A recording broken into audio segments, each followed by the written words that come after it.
Hello and welcome to the section of the Matlab tutor. In the last section we learned how to solve algebraic equations, the most common types of equations that you're probably going to come across. And we use the roots command to do that. In this section we're going to tackle something equally common, and that is how do you solve a system of equations, a system of linear algebraic equations. And I really can't stress enough to you how common this is. You use it when you're solving circuits, electric circuits, you use it in mechanics, you use it in almost any branch of science and engineering, because lots and lots of physical things end up boiling down to systems of linear equations. So for instance, what I mean by this is, what if you wanted to solve this system of equations? X plus 2y is equal to 4, and 3x plus 4y is equal to 5. By hand, you could do lots of things. You could, substitute in and solve the variables. You could graph these guys and figure out where they intersect. You could do addition techniques. You can do lots of different things to actually solve this. In Matlab, what we need to do is provide the equations to it in the form that it knows how to work with. And fundamentally, Matlab is a matrix animal, like I've always said, really. So what we need to do is we're really going to use matrix methods to solve this guy. Now, if you remember back to your matrix algebra, and by the way, if you've forgotten all this stuff, you can go grab one of my matrix algebra tutorials and relearn it all. But basically, the way you represent this as a matrix is you have what's on the left-hand side of the equal sign, you put in a matrix. So these coefficients, the 1 in front of the x, the 2 that's in front of the y, the 3 and the 4, you put that in a matrix representing the left-hand side of the equation. And then you put the 4 and the 5, what's on the right-hand side of the equal sign, in a separate matrix. So basically you have two matrices. The left-hand side we're going to call the A matrix, and the right-hand side we're going to call the B matrix. And so what really happens here is to actually solve for x and y, what you're going to do is you're going to take the inverse of matrix A on the left-hand side and multiply it by matrix B.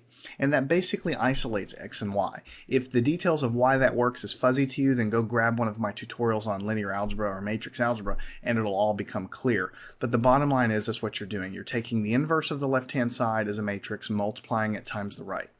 So let's go ahead and first define the left-hand side of this equation.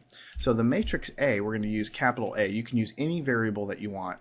What we have is x plus 2y. So to represent that, it would be 1 space 2. That's the first row of that matrix representing the top equation. Then we put a semicolon. That tells Matlab, okay, the next line of the matrix is what's going to be as follows, 3x plus 4y. So we put 3 space 4. So that is the second row. So when I hit enter, I've assigned this 2 by 2 matrix to variable A. Notice I have a 1, a 2, a 3, and a 4. And this all matches 1, 2, 3, 4 with what I have on the left-hand side of the equal sign. The right-hand side needs to be a column matrix with 4 and 5. So I'll say B is equal to 4 semicolon 5. The reason I put the semicolon there is because I want the B matrix to be a column matrix. Anytime you have a semicolon, it tells Matlab to go to the next line when you're inputting matrices. We've already talked about that before. So we have the A matrix defined, which is the left-hand side of the equal sign in our system. And we have the B matrix defined, which is the right-hand side of our system. So ultimately, to find the answer, so I could say something like, solution. I could do it that way if I wanted to. I can set the solution equal to, it's going to be the inverse of matrix A times matrix B. This INV is a function in Matlab. It takes the inverse of matrix A, it does a matrix operation to find that answer, and then it takes that inverse and it multiplies times matrix B, and that is going to be the solution. And the solution is a column matrix, -3 and +3.5. So it goes in the same order as your variables. Here you had x and y, so your answer is x and y. So the answer is x is equal to -3, y is equal to +3.5. So this is sort of one technique to do. You could do inverse parentheses matrix A multiply times B. There's many ways to write this. You could also say A raised to the -1 power times B. This accomplishes the same thing. I'm just showing you two different ways. You can send the matrix to the function that calculates its inverse, or you could just take the matrix and raise it to the -1 power, which is going to cause Matlab to do exactly the same thing, and we get the same answer back in both cases. So whichever one you do is really up to you.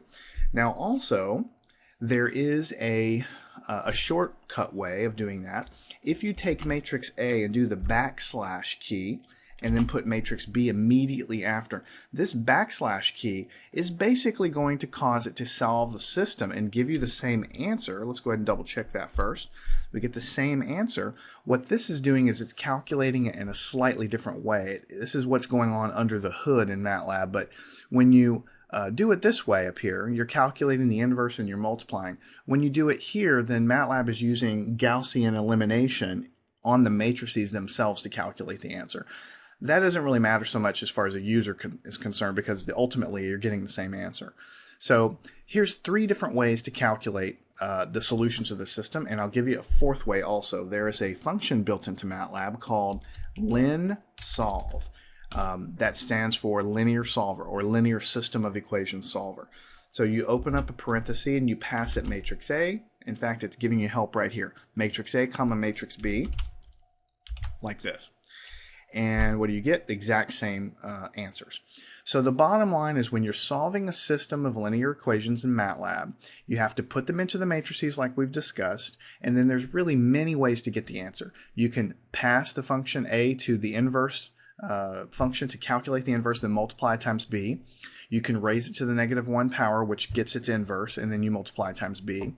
You can take matrix A and do the backslash operator, which really calculates the answer with Gaussian elimination, but it's just solving the system either way, so you're getting the answers you want. Or you can pass the matrix A and B altogether to the function linsolve, which is actually calculating the solutions as well. Which method you use is completely up to you. There's no right answer to any of this stuff. So let me go ahead and clear the screen, and let's do one more quick example. A larger system. So here we have 3 variables, x, y, and z, and we have 3 equations. But the process is the same. We want to set up a matrix A that encompasses the left-hand side of the equal sign, and then we'll set up a matrix B that describes the right-hand side of the equal sign. So we have 2x minus y, so A is equal to 2x minus 1y. So 2 is this guy, and then we have -1, and then z is 3. Now we're going to put a semicolon because we're done with that equation. We're going to the next line. We have 4x, but look, we don't have any y's here. So because we don't have any y's, we have to put a 0 there. So we have 4 space 0, and then the last number in the second equation was a 5. So we'll put a 5 there and put a semicolon down. And then finally we have x plus y plus 2z. So 1, 1, 2. And that is our coefficient matrix. And you can see, let me just sort of show you, it lines up exactly with what we have. We have 2x minus y plus 3, 4x plus 0y plus 5z, 1x plus 1y plus 2z. So it all matches on the left-hand side. For the right-hand side, we have 5, 12, and -3. So we'll say b is equal to 5, 12, -3, and notice I had to put semicolons everywhere because we have to have the B matrix in terms of a column. We really want it to look just like it's written here. The B matrix is a column, the left-hand side matches perfectly. Now there's lots of different ways to do it. You could do linsolve A, comma B, and that'll get the answers. We have the 3 answers. X is equal to 10, Y is -1.8, and Z is -5.6. Okay, or we could do the other operator with the backslash, A backslash B, which is calculating the same answers. Or we could take the inverse of matrix A and multiply by matrix B, which is traditionally how you do it in linear algebra. You get the same answers. Or you could basically get the same result by raising the A matrix to -1 and then multiplying by matrix B, and you also get the same answers. So you get the same answers either way. You know, personally, I like this because it's pretty descriptive, and I love this if you're coding something, if you're writing a program, because this looks more like a programming language, and anybody should understand by looking at this. This is a linear solver, so it kind of makes sense to me. But any of them are totally valid.